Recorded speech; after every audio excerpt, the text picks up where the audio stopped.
Welcome back to the Cheapy Productions podcast.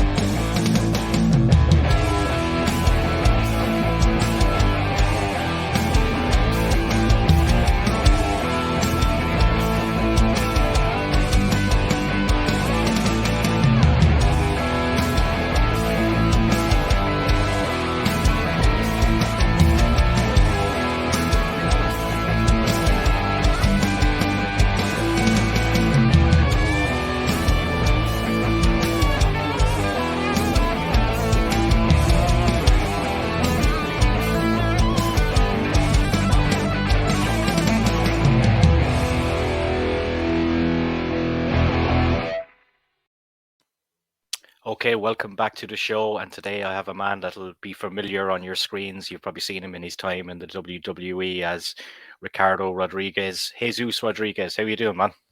I'm doing great. It is 9:30 in the morning over here at this moment.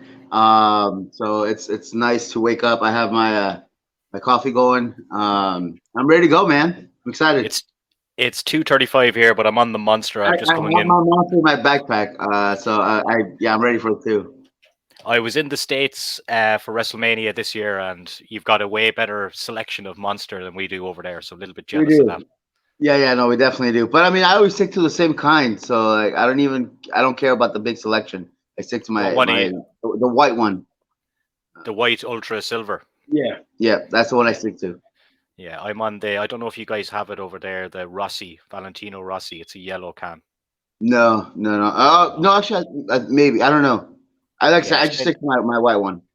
it's kind of just like a orange kind of soda flavor, but it's very Mm, nice, very easy to drink, nice. and a lot of sugar as needed. Yeah. I mean, I because I do coffee a lot. I do coffee a lot, and then I have to put a bunch of sugar on it. So I'm basically drinking sugar with a little bit of coffee in it. Anything to just to keep you going, anyway. Yeah. That's the hopes and dreams. Yeah, man. Look, we'll start off by I've been kind of following your stuff on social media, and you're talking about sobriety and things like that, and where you are now in your life. Do you want to just tell us kind of what was going on and where you're at now? It's fascinating, really. To do a long story relatively short, over the last several years, I've had very big battle against alcohol. Yeah, And I would go through moments of sobriety, but on my own, and I would just kind of fall back into it. yeah. So many times I would go relatively long terms, and then in my head, I would just tell myself, I've gone X amount of months already clean. I can do a beer. A beer is fine, and then Mhm. you just kind of fall back into your stupid shit. Sorry, I don't know if we're cussing. I cuss a lot. I'm sorry. Oh, you can say Um, whatever you want, man. um, so this last time around, I was in Egypt for a year, and then prior to that, I did detox. I was clean for a little while. I was on this thing called Vivitrol, which is supposed to help out the cravings. Yeah. And I was in Egypt over there. I was doing so, and then I came back to the States and just totally screwed it all up. Um, and then I went on a big little bender for a while, and there was a lot of things that occurred during that time that I came back after Egypt that just kind of fueled it, fueled like the urge to just drown my sorrows, as they would say. And then I just kept waking up in detox at the hospital, not knowing how I got there. I was in a bad spot. I was in a very bad spot until one day I was in San Antonio, and once again I woke up in detox at the hospital, and I kind of told myself like I can't do this anymore. So I reached out on Twitter, and I basically put it out there. I was like, hey, I screwed up. I need to go get help. And just out of nowhere, some random stranger from up here in Pennsylvania contacted me by the name of Chris Dreisbach, which actually this is not intentional, but it's from a company called Blueprints. Yeah. That was just the shirt that I grabbed today. Um, and he sent me a message, and he's like, "Hey, if you're really willing or wanting to get help, we can work something out." So at the time, I was like, "Yeah, okay, whatever." because I looked at his Twitter, and then I saw where it was located. I was like, Lancaster, Pennsylvania, and I looked it up, and there's nothing around here. This is like Amish country, like legit. It's Amish country. Yeah. So I was wary about it at first. I was like, why is a stranger reaching out? Because when you're an alcoholic, when you're an addict, you're suspicious of everybody and trust no one. Yeah. Um, but you want to use everybody. So I reached out to a couple folks from WWE because WWE has a system where if you were an alumni, they will help you out if you ever need this kind of a help. Yeah. Um, so while I was finishing up my detox at the hospital, um, I finally got a hold of somebody from WWE, and they had told me if I was really interested in getting, they can set me up somewhere. So I told them, I was like, hey, I'm talking to somebody at this time, at this moment, Chris Dreisbach, and then the guy Bob Kellar, who I was speaking to from WWE, he goes, "Oh yeah, we know him. He's worked with us in the past. Like you'll be fine. Go there." It's like Mhm. awesome. All right, that's all I needed. So the next thing I knew, 2 days later, I was on a plane up to Pennsylvania, and I did my time in rehab for a month. It was a 28-day thing. I went to aftercare afterwards, and then I just kind of liked it here, and I decided to stay. um, Throughout this journey, I've learned a lot because this is the first time that I go through this process like properly, like Yeah. the rehab, the meetings, the therapy, all that stuff. Because I've done it, I've done sobriety on my own in the past, but I was stubborn to ask people for help, and I would just keep Yeah. falling back on, keep falling back on my ass.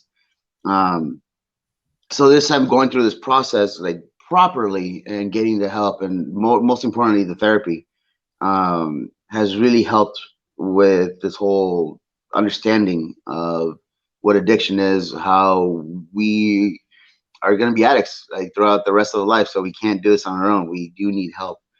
Mhm. Um, so I'm very forever thankful of Christopher Dreisbach and Blueprints, the Bob Kellar from WWE, and then just WWE in themselves. I just completed 5 months clean. Haven't had any cravings. The thought pops up. Of course, it's always going to pop up. Yeah. Um, Especially in professional wrestling, which we are surrounded by drugs and alcohol and all that stuff. Yeah. The party lifestyle, we're surrounded by it. Yeah. Um, but I'm thankful that I have a good support system because ultimately I think that's the key component in all of this is the support system. Because I can keep doing this whole like meetings and stuff, but if I don't believe in any of it, it's all bullshit. And I'm just gonna, because it happens. It does happen where people go and then they go to the meetings, but then they go and get drunk or high afterwards. Mhm. Um, so the support system is very very important, at least in my mind, and I think I have that here. And throughout this whole process too, just staying busy. And I'm sure we'll probably touch base on this. We had a huge major event this past weekend, and I just opened up a wrestling school here of my own. Wow. Um, with all of that, I have motivation. I have some sort of dedication, something to look forward to, and something that excites me to want to stay clean. Um, Yeah. so yeah. And it's not a case where, by the way, congratulations. And it's not a case on does the wrestling lifestyle feed into those addictions kind of from being on the road and being surrounded by it all the time? And do you believe Easily. by going but do you believe by going back as like this is your school now and you're the guy to look up to, do you think that things can be different and you can kind of stay away from all that by the role that you're in? So yeah, definitely the lifestyle is what fed into it.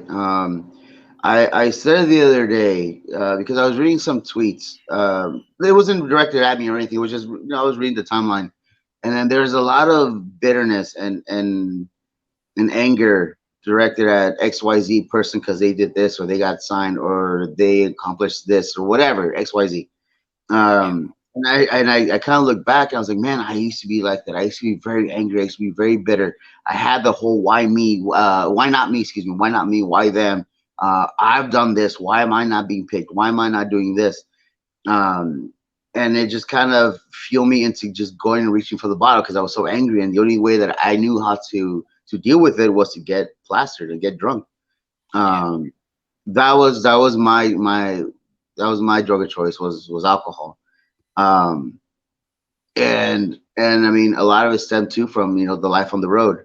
A big thing that I feel was my thing was it all started from being on the road, and all of a sudden, like, what happens when you're not anymore? What happens when that light turns off, and then you're stuck at home? You have money, you have nothing to do, and you're not being wanted. You're not part of something big anymore.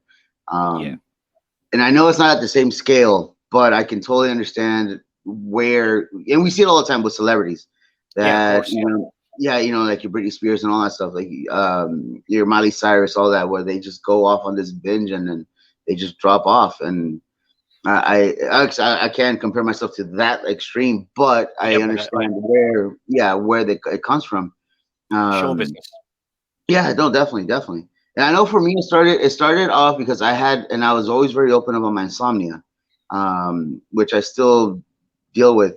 I've had very bad insomnia for many years, and then my way at the beginning of how to treat it, because in my mind I didn't want to take pills because I didn't want to get addicted, yeah, uh, was to, I would have wine because wine would always make me sleepy. And then after a while, one glass wasn't enough, so two glasses, and then two glasses wasn't enough, and then the bottle, and then the bottle wasn't enough.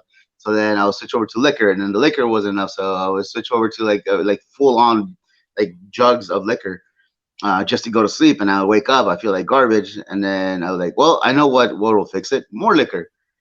So it became a habit. So that's how it started for me, was the life on the road, and then when it ended, and then that's when I started getting bitter and angry, and I realized that I was putting blame on things that I was able to control. I was able to control how I felt, because nobody is responsible for how I feel. I'm responsible for how I feel. I know no nobody can tell me things and allow it to hurt me unless I let them. yeah, Um, but I will let people hurt me, not directly, but stuff that they would say. I will let it affect me. Um, so yeah, it's been a process. It's been definitely been a process that I'm still gonna be learning. I don't think I'll ever stop learning and understanding. So it definitely, the show business side of it was very big, a big key of this whole addiction thing. yeah. We'll touch on the show business now. You've done a lot of wrestling before you appeared on most people's TV screens. Would remember you from Yes. coming on to WWE and being Alberto's ring announcer for a while. How did that role come about? That you were obviously training at the time, I think in FCW, and then you're on TV as a ring announcer slash manager. How did that come about? So actually, it wasn't even quite like that, because I started on TV first and then got sent down to FCW. So Okay. I was very different than everybody else. I was wrestling for 4 years on the independents before I went to WWE. I had a tryout in back in 2000, was like August 10th, I think it was 2010, at the Yeah. Staples Center. It was the day after SummerSlam. So whatever day SummerSlam 2010 was, I did my tryout the next day on Raw. Yeah. Um, and then we did SmackDown. I debuted in SmackDown the next day in Fresno, California. So I went in for and did a wrestling tryout. Um, but then afterwards, Ty Bailey, who was the scout at the time,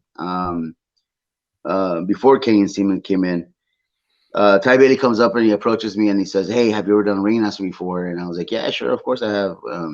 Da da da, which I never had. And then he's like, "Do you have a tuxedo?" I was like, "Yes, of course," which I didn't. And then he's like, "We have this thing coming up tomorrow. Can you make it?" I was like, "Yeah, sure." So I went to Bakersfield, excuse me, Bakersfield the next day, and I did the whole thing. I did the Alberto thing. I met him. I met Vince finally the second day, um, and it just kind of went from there. So it was supposed to be a one-time thing that turned into a multiple year journey, which I'm Yeah. very thankful for. I'm very thankful for. Yeah, it was awesome. It was so freaking Yeah. awesome. Yeah. You're a very memorable character and obviously an important extension of Alberto's persona and everything about him as well. So you were touched on the first time meeting Vince. What was he like, and did he give you any pointers on what he wanted out of a managerial role from you? So it wasn't even a managerial role. I just kind of fell into it with time. That was just like I Mhm. said. I was just supposed to be there for the debut. That was the Yeah, original plan, just the debut. But Vincent loved it so much that he just decided to keep me around. The only real advice that he gave me was, and I quote, "No, not like that. Be more Hispanic." I still don't know what that means. I still don't know what that means. But I'm assuming I just took what he said because with the very first time that I did the rehearsal for the intro thing, I was thinking, very formal, very, Tony Chimmel, very, Justin Roberts, formal, yeah. um, Howard Finkel. And then when he comes down the ramp and he's watching me, he just goes, "No, not like that. Be more Hispanic." Whatever the fuck that means. Did he want you to be So maybe more flamboyant? Was it or I something don't like that? know, but here's what I immediately thought of. I thought of the guys from AAA, the announcers from AAA, which are very loud, and then I thought eventually of the soccer play or soccer announcers from that are in Spanish. Because if you watch, and I'm a big football, I'm a big football soccer player fan. Same. But if you watch it in English versus when you watch it in Spanish, there's two completely different vibes, two completely different energies. Uh, so I mean, I was just watching, United and Liverpool the other day, and then it was great. The game was fun, but you watch commentary in English versus in Spanish, the energies don't even match.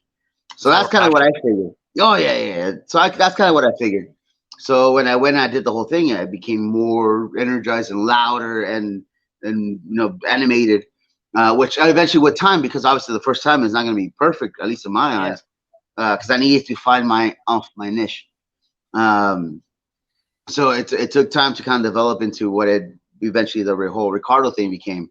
But yeah, that's pretty much how Vince said it. No, not like that. Be more Hispanic. Yeah. You and Alberto had a good chemistry on screen. What was he like off screen? Were you guys friends? And obviously, a lot of stuff went on with him later on, and we don't need to get into that. That's already been covered by him and other people. But do you think there's ever a way back for him into that company either? As the beautiful thing about wrestling is that the whole never say never thing. That's the beautiful Yeah. thing about pro wrestling. Never say never. There's a lot of folks that like you're like, how the hell can this person come back from whatever situation? And then sure enough, next thing you know, they're inducted into Hall of Fame. Yeah. Or they're back on WWE TV, or they're at a different company. So to me, he was always great. To me, he was always great. We rode together, and I do believe, and this is you got probably gonna give me some heat, but I do believe that even now, with the exception of Heyman, because Heyman is a whole nother Heyman is a whole nother level. Yeah. Up until now, I don't think anybody has any other any duo hasn't come across or done or gotten that chemistry that we had. I'm a firm believer because there was a lot more to what we did on screen. We were always together. We rode together. We basically lived together and on the road because we were always sharing hotels and whatever. But we're always together, so we got to learn about each other and then feed off of each other. And I think that chemistry was able to be portrayed on TV.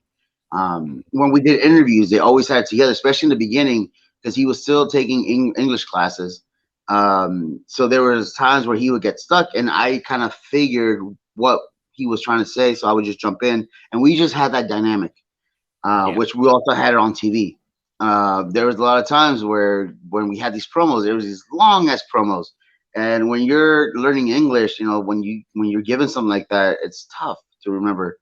And then after a while they only gave him bullet points, but in the beginning, so I will remember the promo. So when I felt like he was getting stuck, I would walk behind him and I would just whisper, or say, go on about Sheamus or go on about XYZ guy, whatever, or say this, Mhm. and then that would just kind of remind him, all right, this is where I have to go now. But it was I'm a firm believer that up until this point nobody else has touched what we have done. um and again, I exclude Heyman because Heyman is a whole nother Yeah. Heyman is a Brock, whole nother Brock, thing.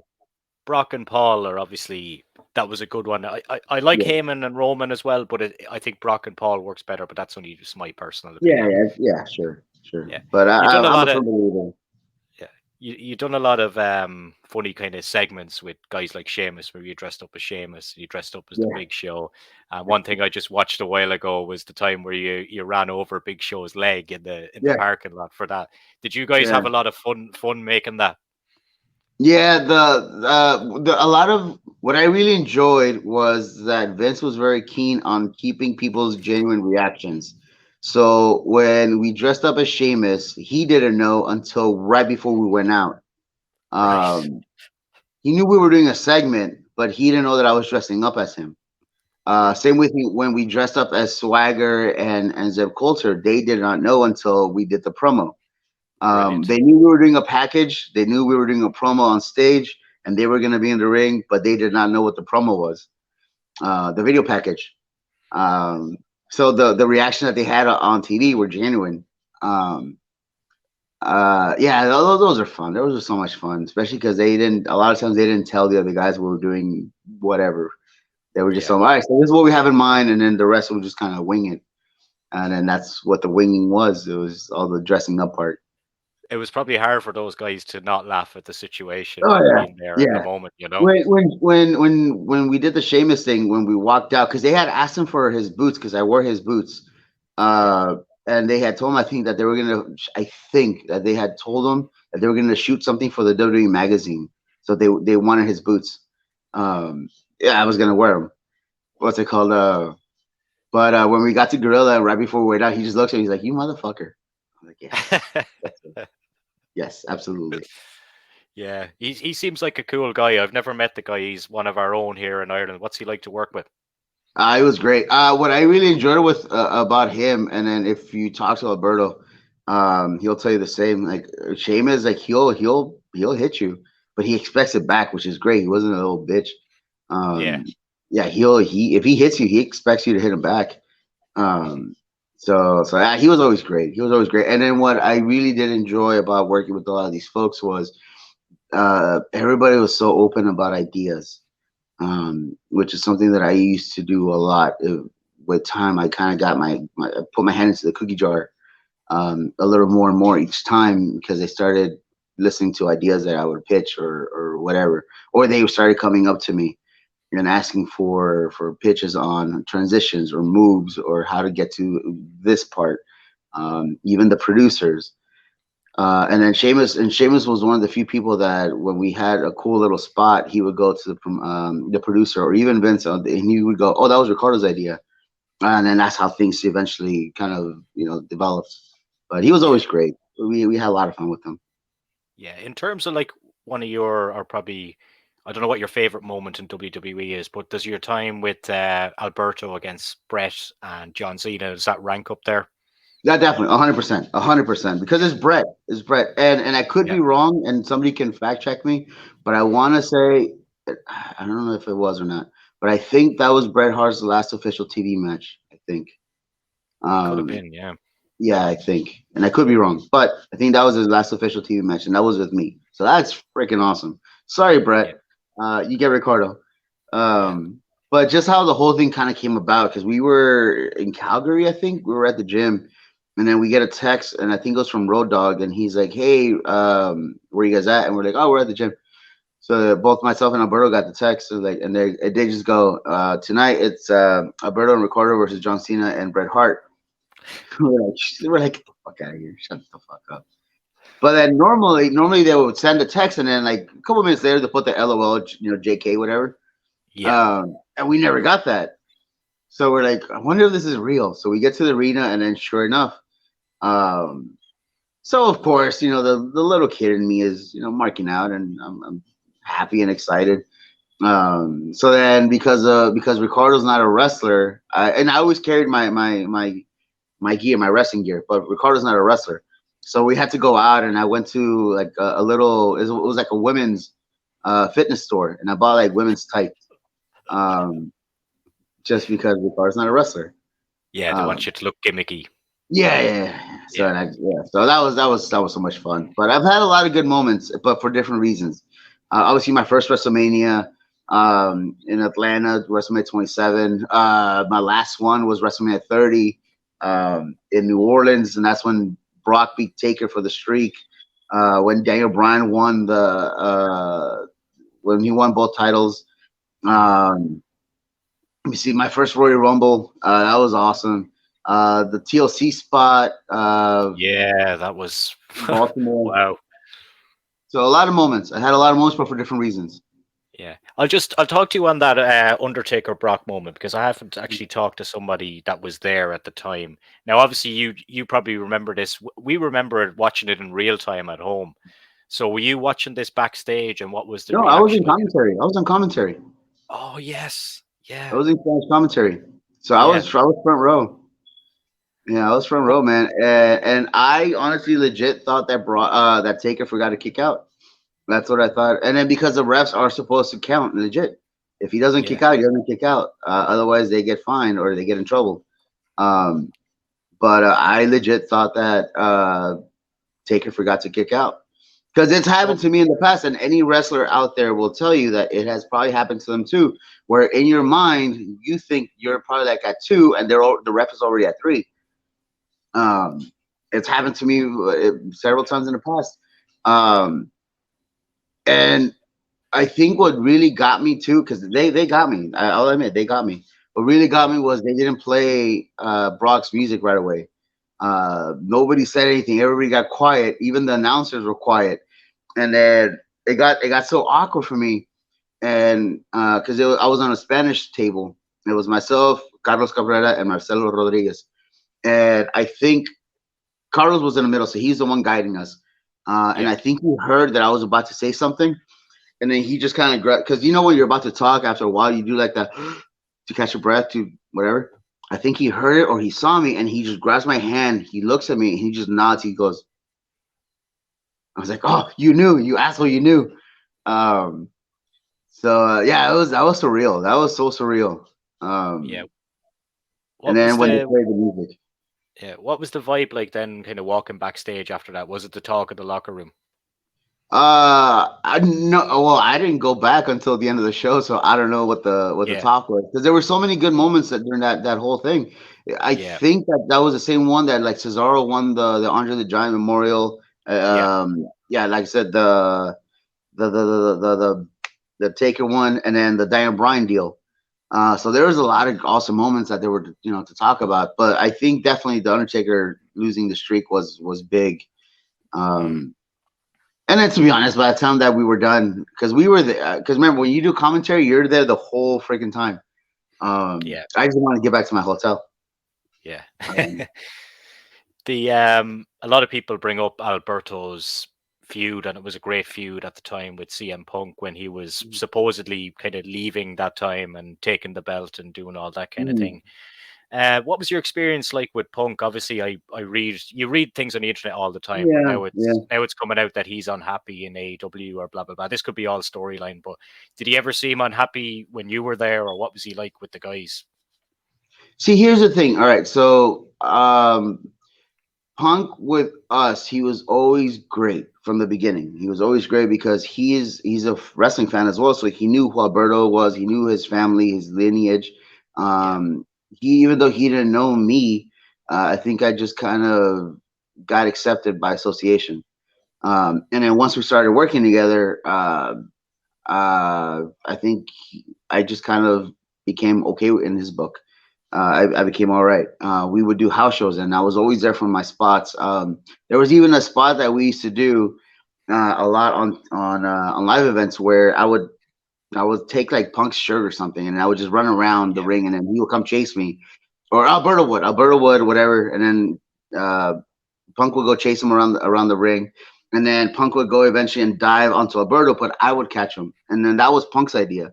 So the fact that he trusted me to catch him every single time, and I never yeah. dropped him, that I think that speaks highly, that he trusts me to catch him and not drop him.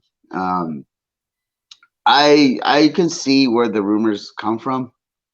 I also did see that side a few times, but I personally never had issues with Punk, and I don't think Alberto had issues with him either. I Yeah. think there was always that mutual respect between the three of us, and I still to this day I still respect the shit out of Punk. I really do, and I don't know what the deal is in AEW because I don't work there. I've been there, but I don't work there, Yeah. so I don't know. And it's all speculation. We always only read one side of a story, and Yes. then the fucking internet oftentimes is not even worth defending yourself because they've already made up their mind. Yeah. Um, so whatever the story is, the internet's already made up their mind. Um, but whatever the truth may be, fuck, none of us know unless we're there. Yeah. And None of us are there. in fairness to him as well, he got big balls to step into the UFC. I know it didn't work out Oh for yeah. him, but Oh still, yeah, yeah, yeah, you yeah. know, Oh, he 100%, 100%. Yeah, and he lost. I mean, but dude, yeah, like you said, it's big balls to get in there. yeah, So I get a kick out of folks that critique people on experiences that they've never experienced themselves. exactly. Um, so eh. Yeah. You worked with RVD as a manager then for a brief time as well. Did you find that combination worked, or how did that come about, kind of creatively, to put you with RVD? Because it was a really kind of strange combination, I think, looking back on it. Do you think? We actually, I just saw RVD and Alberto this past weekend. We did a show together out here in Lancaster. I knew RVD from before WWE because I used to train in Knox Pro Academy in Burbank, California, and myself, Rusev, were both we're not from there, but we trained there as well before we got signed. And so RVD did his music video, the one that he used to use in Impact and TNA, the Crushinator one, the whole Left and Show one. Yeah. So we filmed the music video. So there's his music video is on YouTube, and then myself and Rusev are on it. So this is years before WWE. When we got to WWE and we did that spot together, it was awkward at first because we were on the bleachers, myself, the Matadors, I think Sin Cara, one of the Sin Caras, and then Alberto. And then Malenko comes up to us and he's like, "Hey, did they tell you what's happening?" We're like, "No." And then he goes, "Ricardo, you're with RVD today." And we're like, "What the fuck?"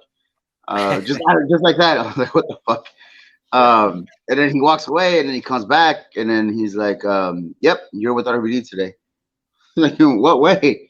And then he tells me, I was like, and I mean, I had been off TV for a bit already, so I was like, I don't know why, but fuck it. I mean, if it means I get back on TV, then I'll yeah, of course, let's go for it. Um, and I didn't get it. I didn't get it for a little while until eventually I asked Malenko. I was like, hey, I'm appreciative and I'm thankful, and I was, that I'm back on TV, but what's the purpose of this? Like, I don't know how to react to what I'm doing if I don't know what the whole purpose is. And he Yes. basically just goes, he's like, we needed a bridge between Alberto and RVD and the title, and the bridge is you. I was like, oh, okay. Yeah. Yeah.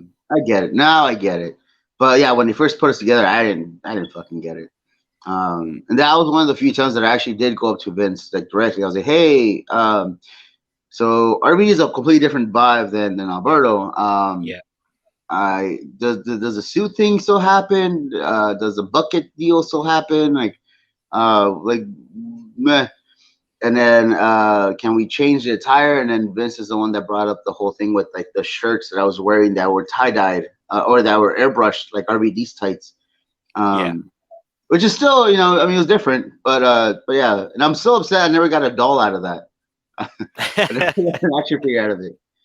But yeah, that was it. And then that was short lived because RVD was only there for a couple months or like a month or so, Yeah. Short whatever it term was. contract. Yeah. Yeah, yeah, yeah. So that was that. That was that. Mm. A lot has changed lately, obviously, in that company with Vince stepping away and John Laurinaitis going. What was what kind of relationship did you have with John Laurinaitis? You hear obviously everyone talking on the internet about this and that, but personally from you, like, what did you think of him? Well, bear in mind too that we came in during Laurinaitis' time, so Mhm. we were one of his boys, Alberto and myself. I mean, Yeah, Sheamus, Wade, Barrett, so many, I think even McIntyre. I think we're all from his time. So there's always going to be a sort of, I don't even know what the word is. I don't want to say favoritism, um, but I think we did right by him and there was a bit of loyalty because he's the one that brought us in. Um, when Triple H came in, and I let me just put a disclaimer. I totally understand the process of when Triple H came in. He put his guys, at the helm, and I get it. You want to bring in your boys. I get that. So if we weren't part of his group, we got pushed aside to a bit. And I understand that it's not a bitterness thing. I get it. Yeah. Um, it just kind of sucked for us, but um, I mean, but I also did hear all the stories, and I could see them being true. Uh, Hmm. we did see a lot of shady shit that I guess at the time we just kind of like, yeah, whatever. But in hindsight, as I said, hindsight 2020.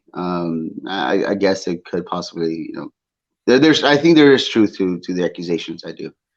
Yeah. Um, but no, I mean, yeah, there's a lot of changes, and I'm happy for what's going on, because I do think that wrestling has to evolve constantly. Everything has to evolve. We have to progress.